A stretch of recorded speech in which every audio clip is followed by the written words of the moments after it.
Hey everybody, today I'm going to talk quickly about sweeteners, natural sweeteners, artificial sweeteners, and types of sweeteners that we should use and not use in what we eat and what we drink. So your coffee, for example, your tea, drinks that you're consuming on a regular basis. Let's talk a little bit about that. And I apologize, my lighting is kind of bad. I'm actually in the laundry room right now, and aside from the lighting, I am having a bad hair day. So anyways, without further ado, so let's talk about the sweeteners that we don't want first, what we don't want to consume. Okay, so firstly, the very worst thing to consume is aspartame. Now, aspartame has been linked to certain types of cancer. It has been linked to inflammation, even weight gain, ultimately, if you consume it for a very long period of time. So aspartame has been linked to migraines, headaches, tons of really horrible things. Okay, so that is the number one very worst sweetener we do not want to consume. Okay, so then we have sucralose is the second worst one in my opinion. So sucralose is basically Splenda. Okay, so they do still put this in a lot of foods and drinks, particularly diet foods, diet sodas. They put that in all kinds of different so-called sugar-free products. We don't want to consume that either because it's not quite as bad as aspartame, but it's basically like aspartame's baby. Okay, so if that makes any sense, aspartame, then sucralose. So sucralose basically has kind of like the same negative effects. It has been shown to be somewhat carcinogenic and lead to inflammation as well, and slightly different side effects from aspartame, but very similar. Okay, so going down to, let's see, what else do we have? Those are really honestly the main two that you want to avoid. Sucrose is basically like regular sugar, but I don't really recommend that either. You've got like sucrose, you've got your white granulated sugar.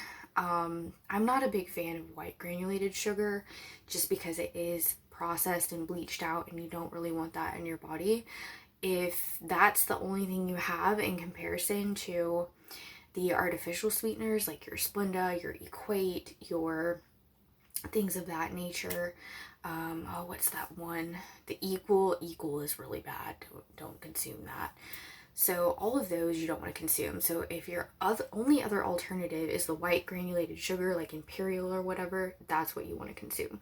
But ideally, if you're gonna have like an actual sugar that does have calories and it contains carbs, like a real actual sugar, you want to consume it in the organic form. Okay, so you can get organic white sugar, you can get organic brown sugar, you can get organic powdered sugar, even white powdered sugar. So all of these things you can find organic. They are a little bit more expensive, but so much better for you. Okay, so there's that. And if you have a choice between white granulated sugar and brown granulated sugar, I do recommend going with brown. Okay, so, and some are better than others, so you can usually tell by looking and feeling and kind of just doing your own research. So, aside from the actual sugar and the artificial sweeteners, we have other types of sweeteners that we can use. Okay, so like my number one recommendation is stevia, however you want to pronounce it.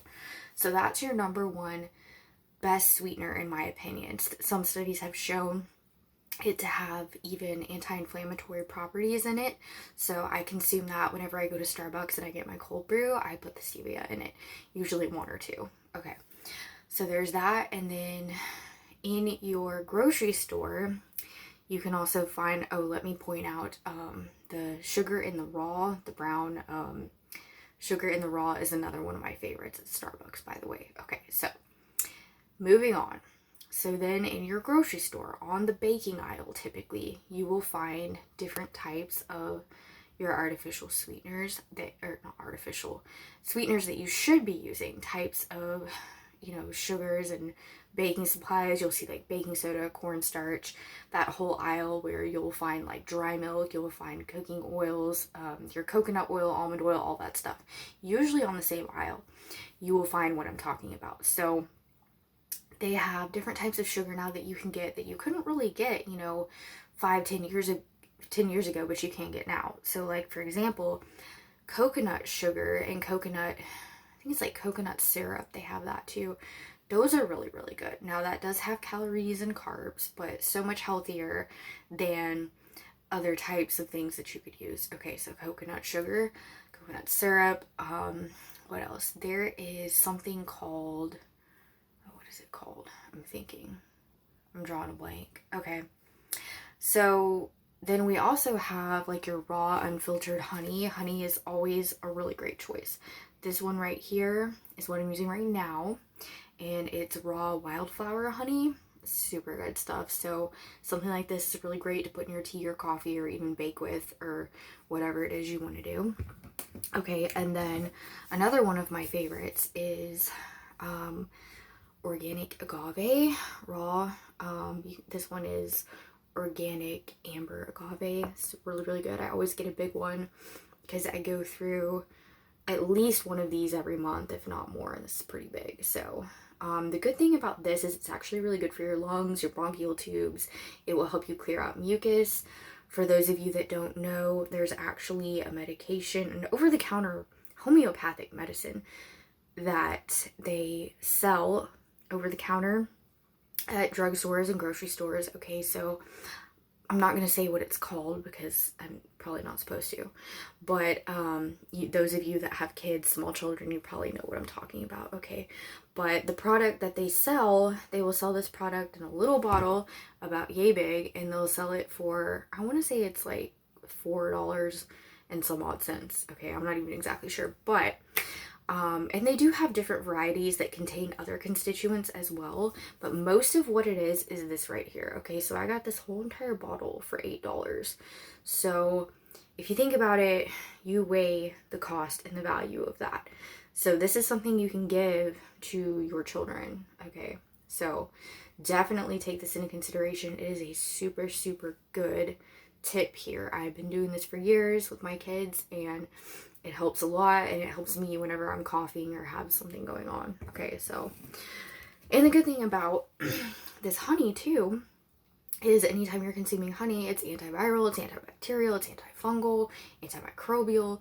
Honey is great. So, think about things that you can do. You can sweeten your food with healthy things that can add healthy benefits to your food, to what you're eating, or you're baking, or you're cooking, whatever. Okay, so let's see if we have anything else.